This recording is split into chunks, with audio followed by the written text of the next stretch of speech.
Hello everyone! So gusto ko lang i-share kung ano yung morning routine dito sa trial set. So first time kong gumamit ng trial set. Right now, 1 week na akong gumagamit ng trial set.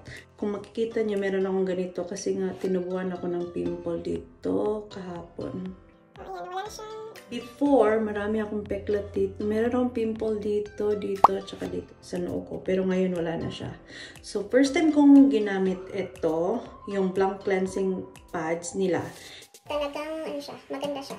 It helps prevent breakouts and fight off blemishes without drying your skin. So, manipis lang siya. Ganito siya kanipis. Yan. Parang nakasoak na siya. You can use this one with or without water. So, kung nagka-travel kayo, pwede nyo itong gamitin. At ito na lang yung panghilamos nyo kung wala kayong water. So, ginagawa ko is Ganyan siya. Ganyan. See? Nililinisan ko muna yung mukha ko na ganito. Yan.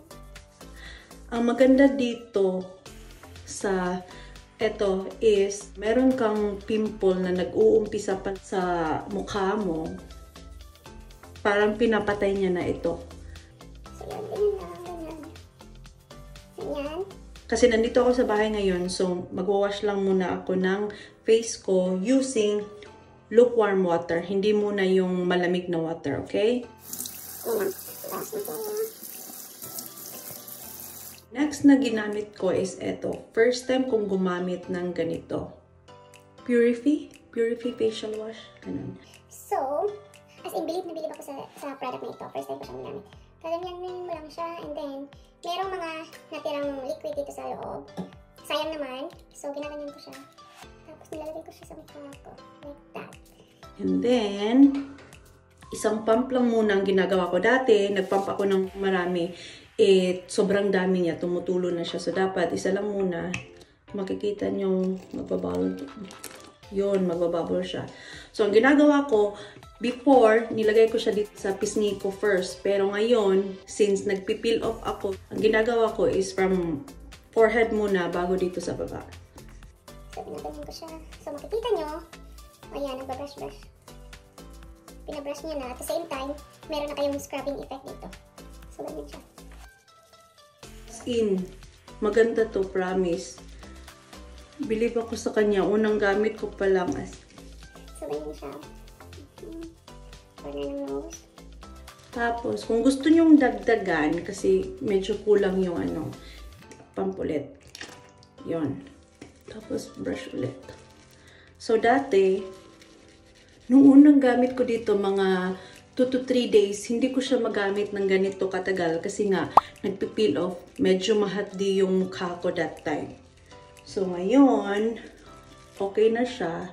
Kaya, ginaganyan ko na lang siya. Ayan. Ganyan siya. Oh, look. So, i-wash ko muna to ng lukewarm water para to open up the pores sa mukha ko. Tapos, malalaman nyo na meron pa kayong sabon kasi medyo madulas pa yung pisngi nyo or yung mukha nyo. So, wash off lang tayo. Ito yung mukha ko ngayon. Before, nung ginamit ko siya is marami akong peel off. So, ang gagawin nyo lang is ipipeel off nyo siya dahan-dahan. Dahan-dahan lang. Para matanggal yung mga dead skin na nakuha. So, as you can see, marami akong pimple dito dati. Ngayon, nawawala na yung mga marks niya. Dahil dito sa ginamit ko na trial set. Nakakawala siya ng mga marks. At iwawash ko lang muna siya ulit bago tayo magsabon. So, ang ginamit kong sabon is itong papel na sabon. Tapos, hinatik ko siya into half. Itsura. Ganyan. So, before, nung ginamit ko to is 2 to 4 days ata talagang nag-peel off yung mukha ko. Talagang mahapdi siya. So, hindi ko siya kailangang itagal sa mukha ko before. Ang nakalagay kasi is dapat 2 to 3 minutes lang dapat siya nasa mukha mo. Pero nung nasa second day or third day, fourth day ko, talagang sobrang hapdi niya. Hindi siya nakalagay sa mukha ko ng less than a minute. Talagang super hapdi niya. At bago kayo gumamit ng ganito, make sure na meron kayong pamaypay sa gilid or meron kayong mini fan kasi talagang hahapdi yung mukha nyo dito. Pero, after nyo gumamit ng ganito is yung mukha nyo talagang kikinis siya. So, ang ginagawa ko dito is kamay ko, ganyan.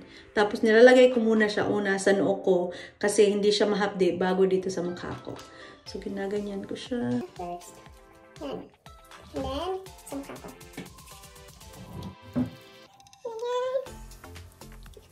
So, before, hindi siya matagal, paglagay ko pa lang, gusto ko na siyang i-wash.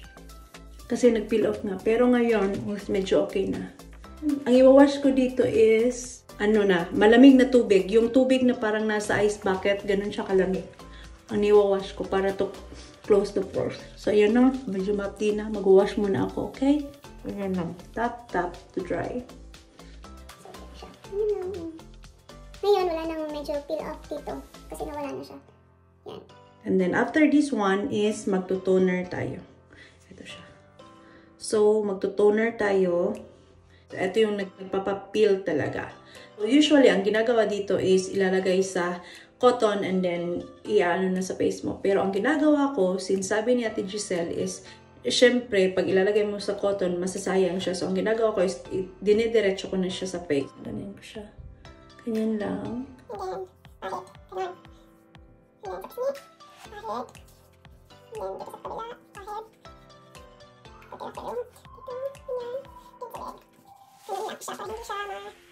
And then this time, kung nahahapdian kayo, pwede kayong gumamit ng pamaypay. Pero sa akin, meron akong mini fan, so ginaganon ko siya.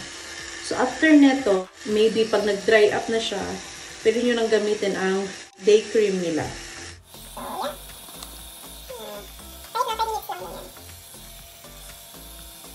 So, yung day cream nila is, meron na siyang SPF. O, yan. Glass skin na siya. Yan. Meron siyang glass skin effect. Ganun. So, gagamitin na natin yung day cream nila. So, ganyan siya. Ganito yung consistency. At sa lahat ng cream na ginagamit ko, night cream 1, 2, 3, tsaka itong day cream, ito yung pinaka mabango para sa akin.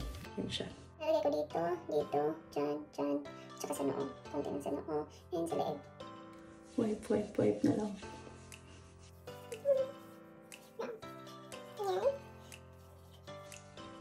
So again, meron na tong SPF.